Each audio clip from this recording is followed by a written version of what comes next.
Hello दोस्तों, स्वागत करता हूं मैं आप सभी लोगों का मेरे यूट्यूब चैनल में जिसका नाम है क्रीपी रियल हॉरर स्टोरीज़। तो दोस्तों, आज की ये जो कहानी है ये आशुतोष जी की है। चलिए, कहानी मैं आपको उन्हीं के ही नज़रिए से सुनाता हूँ। मेरा नाम आशुतोष है और ये जो घटना मेरे साथ घटी थी ये लगभग 2011 की घटना है और ये नवंबर के लास्ट वीक की ये इंसिडेंट है। दरअसल हुआ क्या था, मैं अपने दोस्त की एक शादी अटेंड करने के लिए गया हुआ था। तो वहाँ से लौटते समय जो मेरे साथ हुआ था वो एक्सपीरियंस मैंने इस वीडियो के थ्रू मैं आपसे बताने जा रहा हूँ। दरअसल नवंबर के समय पे 2011 में मेरे दोस्त की शादी थी और जो इनविटेशन था वो पूरी फैमिली को ही आया हुआ था। उस समय मेरी शादी नहीं हुई थी, मैं अभी फ़िलहाल मैं मैरिड हूँ। तो इनविटेशन हमारे घर पे जो है 2-3 जगह से भी आया हुआ था, अलग-अलग रिलेटिव्स के यहाँ से। तो जो मेरे मम्मी-पापा हैं और मेरा भाई वो अलग इनविटेशन में चले गए थे, लेकिन जो मेरे दोस्त की शादी थी उसमें मुझे जो है अकेले ही जाना पड़ा था। उस समय पे मैं जब जहाँ पे जॉब करता था तो मैं रूम लेके रहा करता था। मैं था और मेरे साथ एक बंदा और रहता था जो कि हम रूम लेके मेरे ऑफिस के पास ही रहते थे। और मेरे दोस्त की जो शादी थी वो संडे वाले दिन थी, मुझे अच्छे से ध्यान है। संडे के दिन शादी थी। मैंने मंडे के लिए अपने ऑफिस में छुट्टी के लिए अप्लाई किया था, लेकिन काम ज़्यादा होने की वजह से जो मंडे की छुट्टी थी वो मुझे ऑफिस से नहीं मिल पाई थी। तो मुझे संडे को ही शादी अटेंड करके रात को वहाँ से निकलना पड़ा था। जिस जगह पे शादी थी वहाँ से जो मेरा रूम था लगभग मुझे ध्यान है, आई थिंक 35 या 36 किलोमीटर रहा होगा। तो मैं अपने दोस्त की शादी अटेंड करके संडे लगभग रात को 11 सवा 11 बजे करीब मैं वहाँ से निकला था, जो मुझे अच्छे से ध्यान है। मैं गाड़ी से गया था, अपनी गाड़ी लेके, और मैं अकेले ही फिर वहाँ से जब निकला तो निकलते टाइम मुझे सवा 11 के लगभग बज गए थे।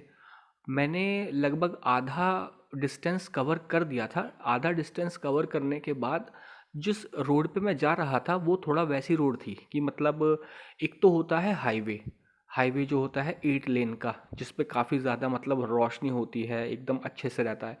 एक होता है कि आपका सिंगल सड़क जो होती है जो जंगल के बीच में से होकर निकलती है। मैं उस वाली रोड से जा रहा था और पता नहीं क्या हुआ मेरी गाड़ी में। जब मैं गाड़ी लेके आया था तो बिल्कुल अच्छे से लेके आया था, कोई भी दिक्कत परेशानी नहीं थी। लेकिन शादी से वापस घर जाते समय आधे रास्ते में पता नहीं गाड़ी को क्या हुआ, अचानक से बीच में 2-3 बार वो बंद हो गई थी। 2 बार पहले बंद हो गई थी, उसके बाद मैंने स्टार्ट की थी, तीसरी बार फिर वो अचानक से बंद हो गई थी। लेकिन जब मैंने तीसरी बार उसे काफ़ी ज़्यादा इसको शुरू करने की कोशिश की थी, स्टार्ट कर कर रहा था, तो जो मेरी गाड़ी थी वो स्टार्ट हो नहीं पा रही थी। अब मुझे समझ नहीं आ रहा था कि मैं करूँ तो क्या करूँ? एक तो जिस जगह पे गाड़ी वो आके ख़राब हुई थी, वो जगह ही इतनी ख़तरनाक थी कि मैं इतना ज़्यादा घबराया हुआ था कि बस। सर्दी का दिन थे और मुझे अच्छे से ध्यान है, मुझे उस समय पे बहुत पसीने आ रहे थे। क्योंकि एक तो मैं अकेला, ऊपर से सुनसान वो जगह थी। उस जगह पे, उस रोड पे कोई भी स्ट्रीट लाइट या कोई ऐसी चीज़ नहीं थी, जहाँ से मैं मदद माँग सकूँ। और वो मंज़र जो था वो उस टाइम पे जो माहौल था वो इतना ज़्यादा डरावना था कि मैं आपको बता भी नहीं सकता। मैं मन-मन में सोच रहा था कि यार, बिना बात के मैं इस शादी में आया। तो हुआ क्या था कि मैंने घर पे अपने पापा को फ़ोन किया। मैंने उनको बताया कि ऐसे-ऐसे मैं रास्ते से आ रहा हूँ और मेरी गाड़ी जो है ये ख़राब हो गई है। तो पापा ने कहा एक काम कर, उन्होंने मुझे फ़ोन पे जैसे-जैसे बताया, मैंने वैसे-वैसे गाड़ी को मतलब बॉनेट खोल के उसको ठीक करने की कोशिश की। और फिर मैंने उसको 1-2 बार जब स्टार्ट करने की कोशिश करी लेकिन वो फिर भी स्टार्ट हो नहीं पा रही थी। फिर मैंने पापा को वापस से कॉल बैक लगाया। पापा ने कहा कि एक काम कर, तू मुझे एक बार गाड़ी की ना फ़ोटो भेज दे खींच के, कि एक बार मैं देख लेता हूँ कि कुछ तार वार अगर इसमें हट रहा होगा और मुझे दिखाई देगा तो मैं तुझे बता दूंगा। तो मैंने क्या काम किया, गाड़ी का जो है फ़ोटो खींच के और मैंने भेज दी पापा को।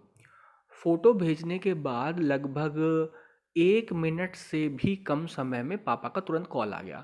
तो पापा ने एकदम कॉल पे कहा कि बेटा एक काम करो।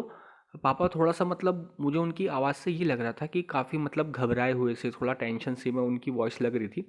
उन्होंने कहा बेटा एक काम कर, तू कैसे भी करके जो भी तुझे मिलता है घर आने के लिए, अपने मतलब रूम पे जाने के लिए, तू उस चीज़ को पकड़ के उसमें बैठ के तू अपने रूम पे पहुंच जा जल्दी से जल्दी, और गाड़ी को तू वहीं छोड़ दे। तो एक बार को मैं ये सोचा, अरे पापा ये क्या कह रहे हैं कि गाड़ी को तू छोड़ के और वहाँ अपने घर रूम पे चला जा। फिर मैंने पापा से कहा, पापा मैं गाड़ी को अकेले छोड़ के ऐसे कैसे चला जाऊँ। पापा ने कहा, बेटा जो मैं तुझे बता रहा हूँ सिर्फ तू उतना ही कर, बाकी ज़्यादा सवाल जवाब मत कर, क्योंकि उस टाइम पे तू यहाँ अकेला है और तेरी हेल्प करने वाला अभी फ़िलहाल यहाँ पे कोई नहीं है। तो जो भी चीज़ मिलती है तू उस चीज़ को लेके अपने सीधा रूम पे पहुँच जा। तो मैंने कहा चलो ठीक है। फिर क्या हुआ, लगभग 10 से 15 मिनट बाद जिस शादी से मैं आ रहा था वहीं से कुछ लोग गाड़ी से आ रहे थे, उसी शादी में से। तो जब मैंने गाड़ी को देके मतलब गाड़ी को जब मैंने हाथ दे के रुकवाया था, तो मैंने देखा कि उसमें 2-3 लोग बैठे हुए थे, वो वही लोग थे जो उसी शादी में से वो आ रहे थे। तो उनके मेरी कम से कम मेरी जान में जान आई कि मैंने कहा चलो ठीक है यार, अपने कोई भरोसे का, अपना कोई जान पहचान का बंदा मिल गया। तो मैं उनके साथ गाड़ी में बैठ के अपने रूम पे पहुंच गया। रूम पे पहुंचने के बाद मेरे पापा ने का फिर से कॉल बैक आया था, और रास्ते में भी एक दो बार कॉल आ गया था। तो मैंने उनको बताया कि पापा मैं रास्ते में हूँ, और जब मैं रूम पे पहुँच गया, रूम पे पहुँचते ही जैसे मैं रूम के अंदर गया तो वापस से पापा का कॉल बैक आया। तो मैंने पापा को बता दिया कि मैं रूम पे पहुँच गया हूँ और कोई आने में दिक्कत नहीं हुई है, और मैंने गाड़ी को वहीं पर ही छोड़ दिया है। तो मैंने पापा से कहा कि पापा आपने मुझे मतलब ये क्यों बोला कि गाड़ी को वहीं छोड़ के आ जा और जो भी चीज़ मिले उसमें बैठ के आ जा, क्यों क्या बात है। तो पापा ने कहा एक काम करता हूँ, मैं तेरे को ना एक जो तूने मुझे फ़ोटो भेजी है मैं वही फ़ोटो तुझे भेजता हूँ। तो पापा ने मुझे मेरे नंबर पे वो फ़ोटो भेजी, और उन्होंने कहा कि अब इस फ़ोटो को तू जूम करके देख। तो मैंने जब फ़ोटो को जूम करके देखा, तो जो तो ड्राइवर सीट होती है, ड्राइवर सीट के जो बगल वाली को पैसेंजर जो सीट होती है, वहाँ पर एक मतलब एक औरत की फ़ोटो दिखाई दे रही थी उसके अंदर। मतलब उस बगल वाली सीट पे एक औरत बैठी थी, बड़ी ही डरावनी सी शक्ल की। उसकी आंखें ऐसी चमक रही थी बिल्कुल लाल लाल, जैसे कोई आंखों के अंदर मतलब आग चमक रही हो इस तरीके से। बड़ी अजीब सा उसका चेहरा था, बाल खुले खुले थे, आंखें बड़ी बड़ी थीं, और जो होंठ थे वो भी जैसे नॉर्मल लोगों के होंठ होते हैं ना, इससे भी थोड़ा बड़े साइज़ के थे। बड़ी भयानक टाइप की सी वो औरत थी। तो उस फोटो के अंदर उस औरत की मतलब फ़ोटो दिखाई दे रही थी।